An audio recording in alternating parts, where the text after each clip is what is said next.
जय श्री राम दोस्तों। कैसे हो आप सब? आई होप आप सब बहुत अच्छे होंगे। मैं ललित ढीटा आप सभी का स्वागत करता हूँ आपके अपने यूट्यूब चैनल में, जिसका नाम है इकोनॉमिक्स स्पेशल क्लासेस। हर रोज की तरह आज फिर मैं एक नया टॉपिक लेके आया हूँ दोस्तों आपके लिए, जिसका नाम है इलास्टिसिटी ऑफ डिमांड। आज हम उसके बारे में पढ़ेंगे। चलिए शुरू करते हैं।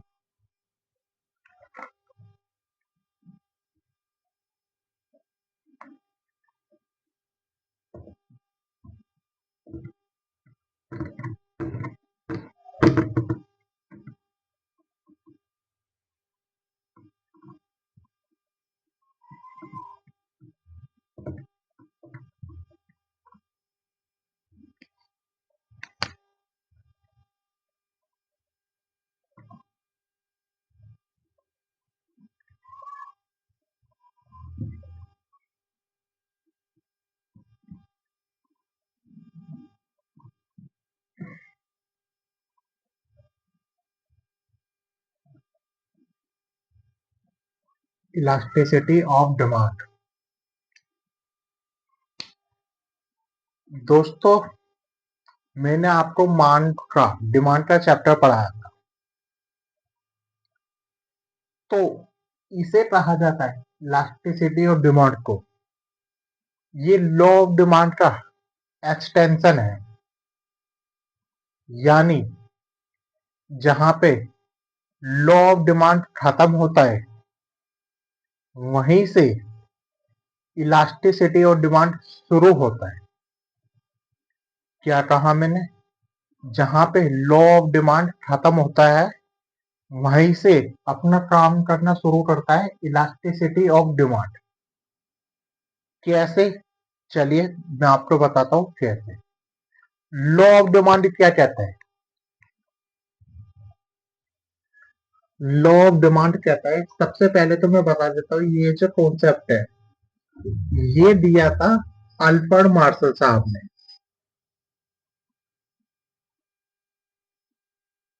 अल्फ्रेड मार्शल साहब ने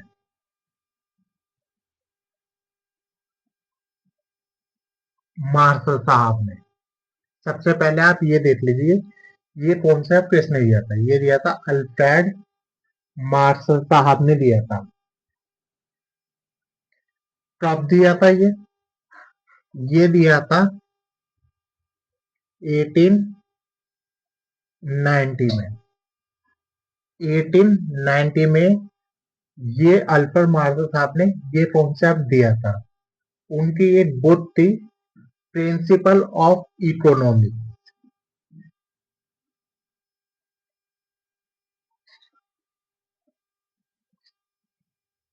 principle of economics.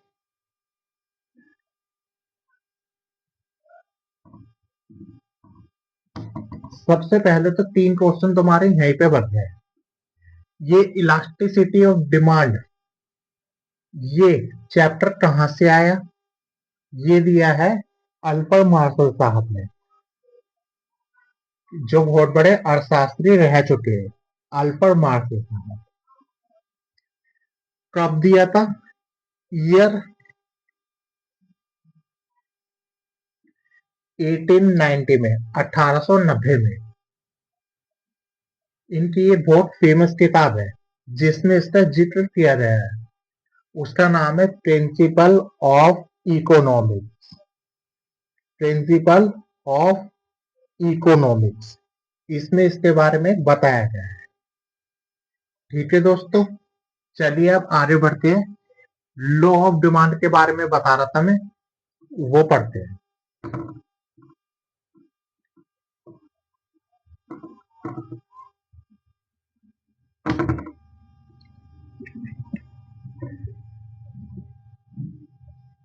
Law of demand. Law of demand क्या कहता है दोस्तों? प्राइस के बढ़ने पर क्वांटिटी डिमांडेड कम हो जाती है। प्राइस के कम होने पे क्वांटिटी डिमांडेड बढ़ जाती है। ये कहता है लॉ ऑफ डिमांड। ये इतना कहता है प्राइस के बढ़ने पर क्वांटिटी डिमांडेड कम हो जाती है, प्राइस के कम होने पर क्वांटिटी डिमांडेड बढ़ जाती है, इतना कहता है। लेकिन इलास्टिसिटी ऑफ डिमांड हमें ये बताता है कि प्राइस के बढ़ने पर कितनी क्वांटिटी डिमांडेड घट जाती है। प्राइस के बढ़ने पर कितनी क्वांटिटी डिमांडेड घट जाती है, यानी घट जाती है या प्राइस के कम होने पर, कीमत के कम होने पर कितनी क्वांटिटी ऑफ डिमांडेड बढ़ जाती है, बढ़ जाती है।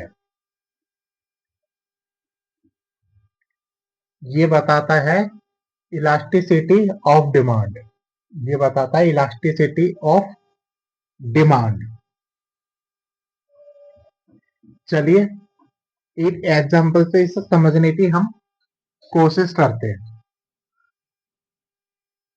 एग्जांपल से समझने की इसे कोशिश करते हैं दोस्तों।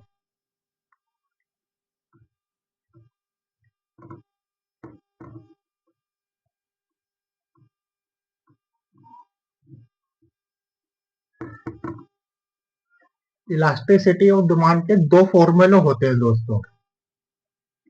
Percentage change in demand divided percentage change in price. ये है पहला formula, percentage change in demand upon percentage change in price. ये पहला फॉर्मूला। जो दूसरा फॉर्मूला है वो है दोस्तों change in demand upon change in price into price upon demand. जो दूसरा फॉर्मूला है वो है ये change in demand upon change in price into price divide by demand. Change in demand into upon में change in price, normal demand. इन दो फॉर्मूले से हम क्वेश्चन सॉल्व करने की कोशिश करेंगे।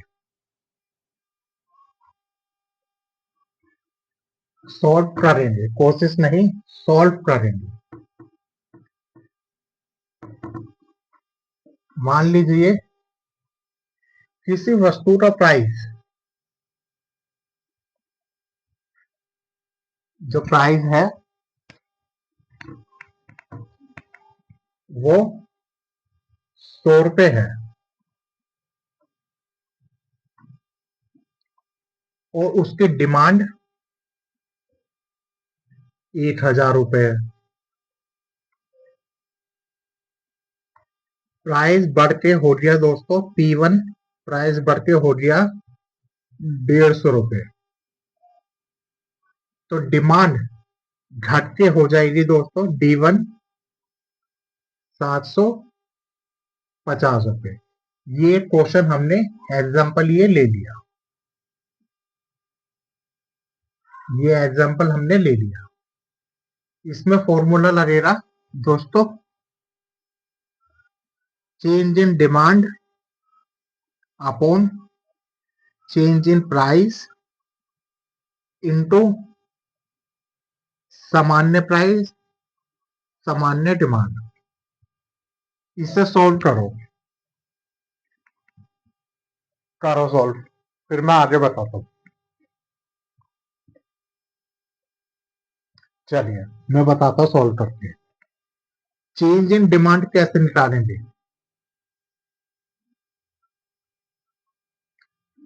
डिमांड में कितना डिफरेंस आ रहा है दोस्तों? डिमांड में कितना डिफरेंस आ रहा है? डी 1000 में से 750 रुपए कितना आया? 200 50। ठीक है, कैसे निकालेंगे? D minus D. अब यहां आ जाइए, प्राइस में, प्राइस में कितना चेंज आ रहा है? 150। कॉमन प्राइस कितना है? 100। 150 में से 100 गए, 150 में से हमने 100 माइनस करे, कितने बचे? 50। इंटू का निशान, इंटू का निशान। कॉमन प्राइस क्या है? जो पहले प्राइस था, कॉमन प्राइस है 100 रुपए। ये हमने यहाँ 100 रुपए ले लिए। कॉमन डिमांड क्या है? 1000 रुपए। डी डी, ये 1000 रुपए। सॉल्व करो इसे। इस जीरो से ये जीरो रही, इस जीरो से ये जीरो रही, इस जीरो से ये जीरो रही। ठीक है दोस्तों, क्या बता? 25 डिवाइड बाई 50। 25 एकम 25, 25 दूनी 50, यानी ये आया 1/2, यानी 0.5। इसकी जो इलास्टिसिटी ऑफ डिमांड है वो आई दोस्तों 0.5। इसकी जो इलास्टिसिटी डिमांड है वो आई 0.5। ये मैंने एग्जांपल से समझाने की आपको कोशिश की है। चलिए आगे बढ़ते हैं।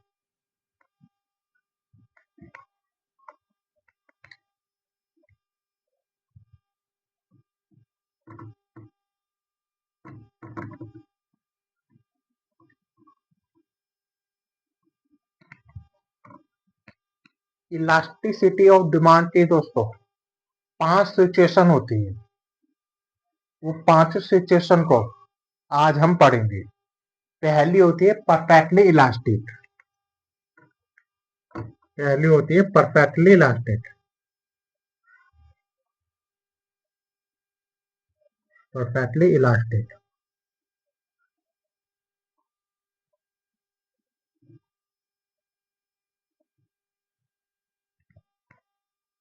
Elasticity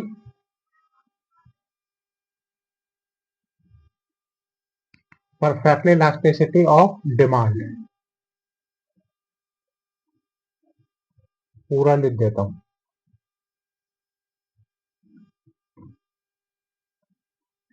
perfectly elasticity of demand, पहली सिचुएशन।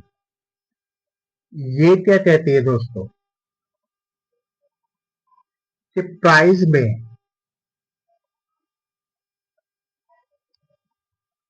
में बिल्कुल माइनर सा चेंज होने पर, माइनर सा चेंज होने पर, यानी अप्रोक्सीमेटली, अप्रोक्स 0%, 0% डिमांड में, डिमांड में मेजर चेंज होता है,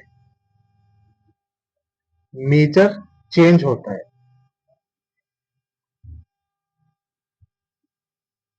तो इसे कहते हैं दोस्तों, अगर प्राइस में माइनर सा चेंज है और डिमांड में बहुत ज्यादा चेंज है, जो इलास्टिक परफेक्ट इलास्टिसिटी बन के आएगी वो आएगी इलास्टिसिटी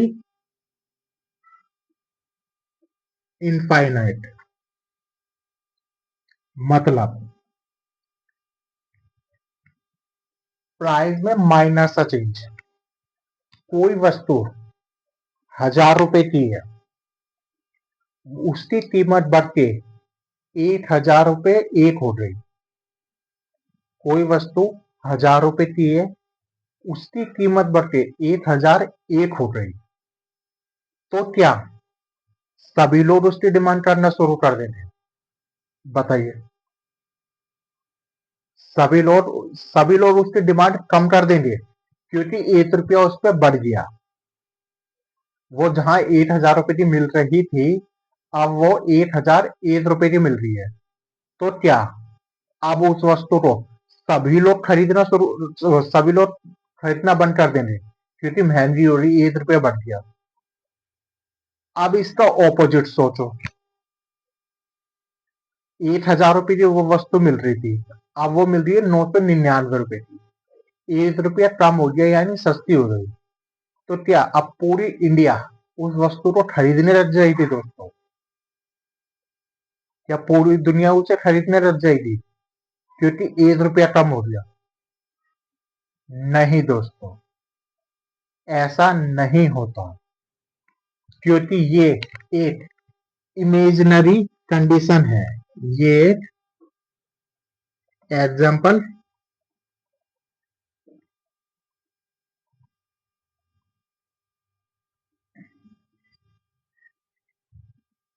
इमेजिनरी कंडीशन है।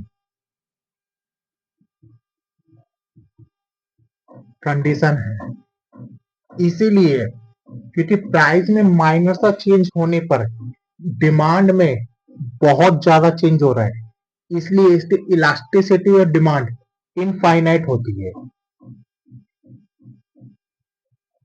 इनफाइनाइट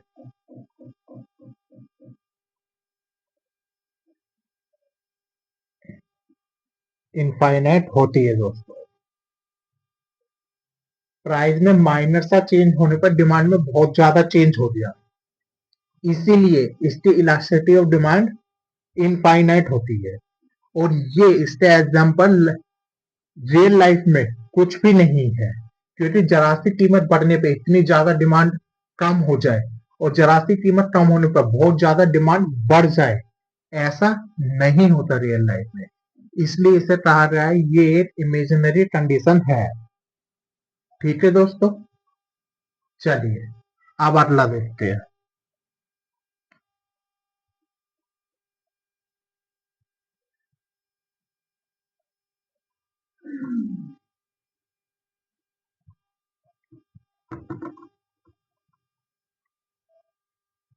दूसरी सिचुएशन है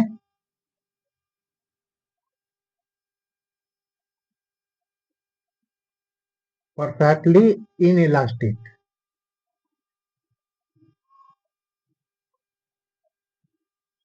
परफेक्टली इनइलास्टिक, ये परफेक्टली इलास्टिक का बिल्कुल ऑपोजिट है। परफेक्टली इलास्टिक का बिल्कुल ऑपोजिट है दोस्तों। इसमें प्राइस में इसमें बताया जाता है दोस्तों, प्राइस में मेजर चेंज होने पर डिमांड में डिमांड में नो चेंज।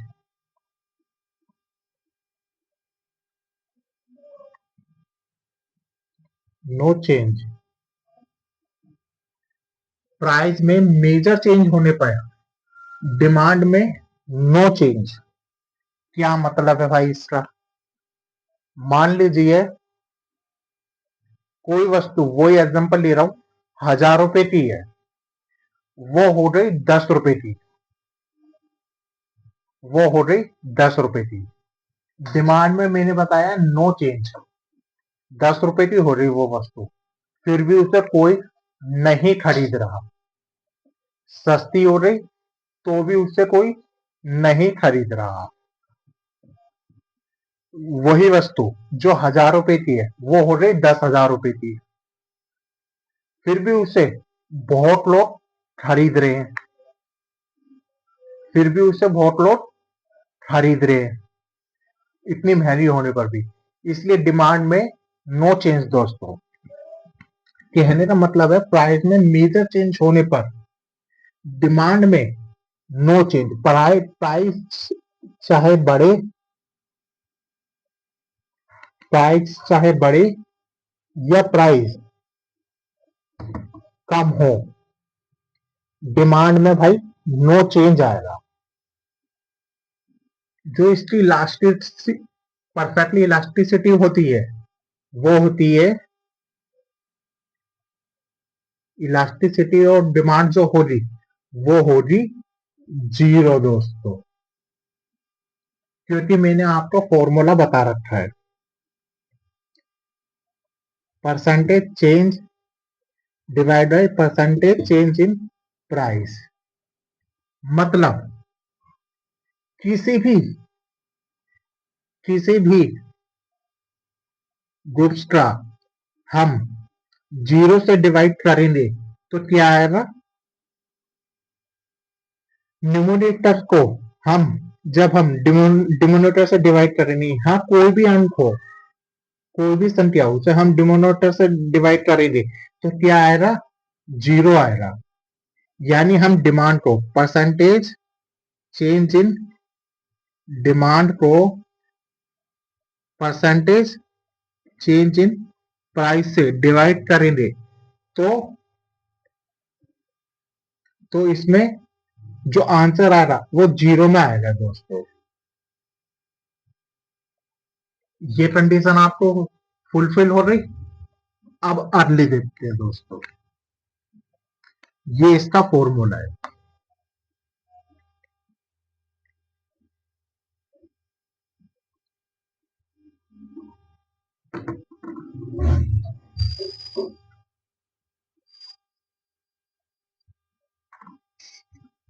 ये तीसरी कंडीशन है, यहां मैं चौथी कंडीशन बता देता हूं।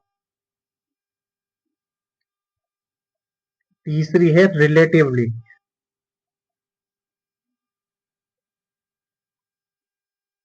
Relatively elastic.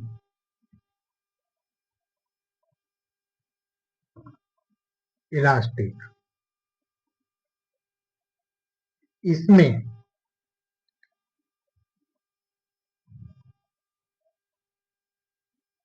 प्राइस में और क्वांटिटी डिमांडेड में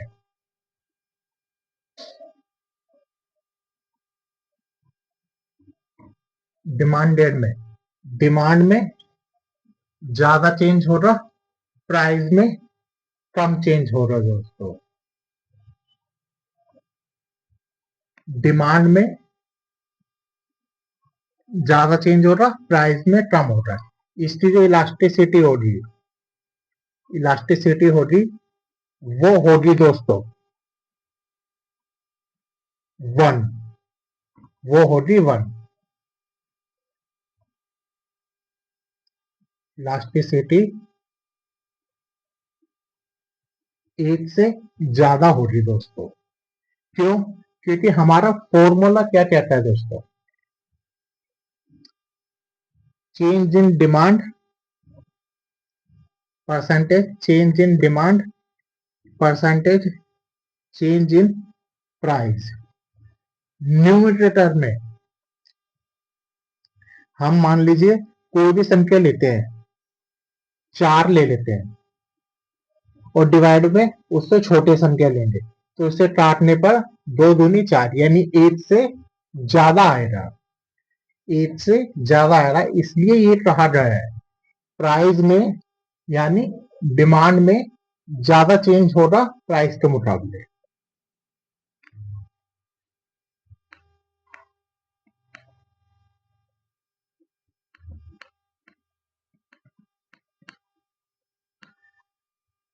चौथी कंडीशन,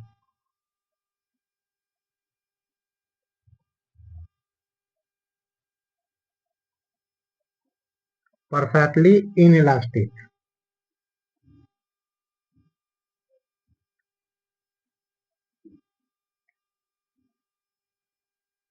इसका जो एग्जाम्पल था वो था लग्जरी गुड दोस्तों, लग्जरी गुड्स गुड्स। किसका? इसका एग्जाम्पल लिखना भूल गया था, वो मैंने अब लिख दिया। इसमें क्या बताया दोस्तों, इसमें प्राइस में चेंज, डिमांड में कम। इसकी इलास्टिसिटी कैसी होगी, इसका ऑपोजिट ही था जो मैंने बताया, क्या होगा, 8 से ये है हमारी चौथी condition, perfectly inelastic. Perfectly inelastic. अगली सिचुएशन है, इसका जो एग्जांपल है, इसका जो एग्जांपल है वो है नेसेसरी रूट।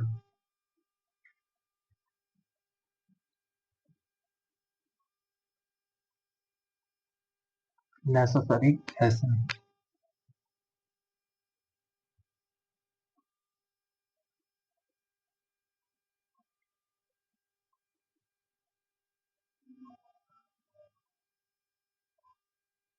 नेसेसरी रूट यानी सॉल्ट। ये स्पेलिंग मिस्टेक हो रही है, ये देख लेना। जैसे सॉल्ट, जैसे सॉल्ट यानी नमक, जैसे नमक।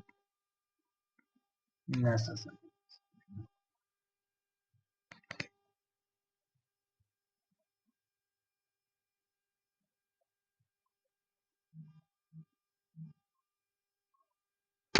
नेसेसरी।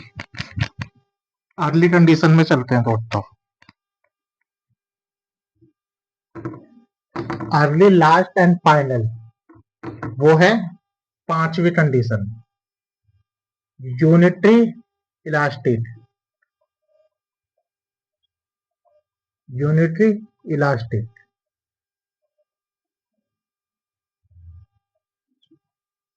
इसमें दोस्तों change in demand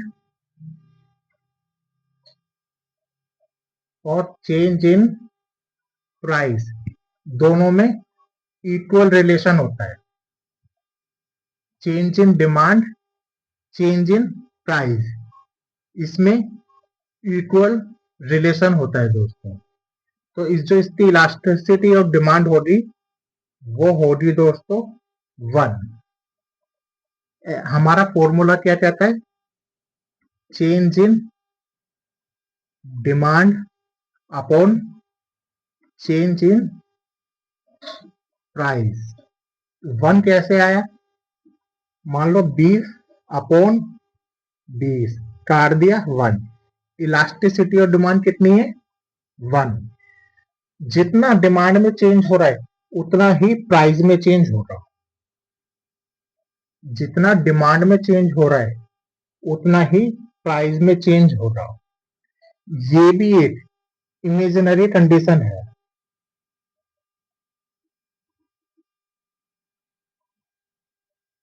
imaginary condition है दोस्तों।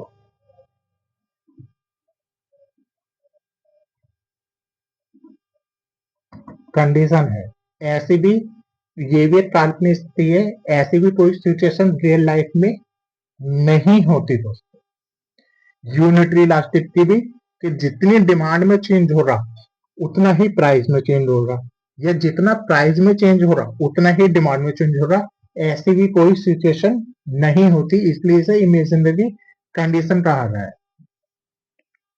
तो दोस्तों ये था इलास्टिसिटी ऑफ डिमांड का चैप्टर।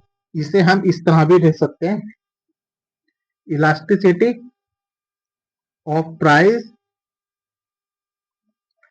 बराबर इलास्टिसिटी ऑफ डिमांड, इस तरह भी लिख सकते हैं। तो ये था इलास्टिसिटी और डिमांड। अगर आपको ये पसंद आया है, इससे आपको हेल्प मिली है, तो इस चैनल को लाइक करें, अपने दोस्तों से ज्यादा शेयर करें, और मेरे चैनल पे पहली बार आए हैं तो इसे सब्सक्राइब जरूर करें दोस्तों। Thank you so very much.